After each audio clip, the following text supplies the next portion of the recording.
This is the VOA Special English Education Report. More than 40 of the 50 American states have approved what are known as the Common Core State Standards. These are lists of content that students are supposed to learn at each grade level from kindergarten to high school. State governors and schools chiefs led the effort to develop the standards. The project involved teachers, administrators, experts, and public comments. The final standards were released last June. Acceptance is voluntary, but acceptance helped states that entered President Obama's $4 billion race to the top competition for school reform. The standards are for English language arts and math. More subjects may come later. Supporters say the standards provide clear goals to prepare students to succeed in college and in jobs.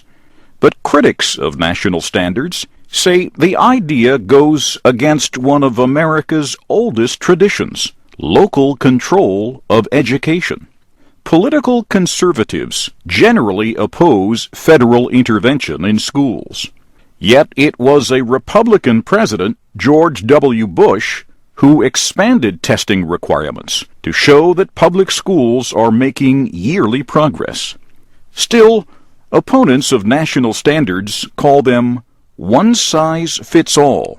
They say the idea does not make sense for a country as large and diverse as the United States.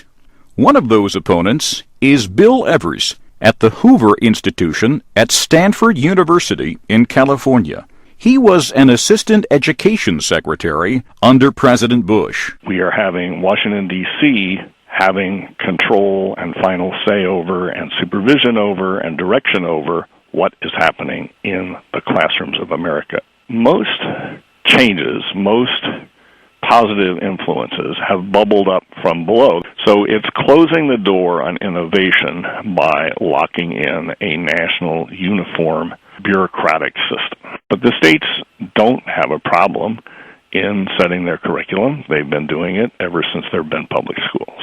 Richard Riley was Education Secretary to President Bill Clinton, a Democrat. Mr. Riley says the federal government is not forcing the Common Core standards on states. Conservatives, I think, would be concerned if we had federal mandated Common Core standards. That's not what we have. It's a state-driven measure. High standards, challenging work for young people across the country to be challenged to do and be the same and not one way in Texas and another way in South Carolina. Mr. Riley says when he served in the 1990s, he pushed states to develop their own statewide standards. But some of those standards were not very strong, he says, so he believes national standards are needed. But Bill Evers says technology now makes it easier to develop individual learning plans to meet the different needs of students. If we put a bureaucratic hand on this, we will stifle the capacity for modern technology to give us a better shot at the students learning the material. He says schools should worry less about a common curriculum and more about improving teacher quality. And that's the VOA Special English Education Report. We'll have more about this debate next week.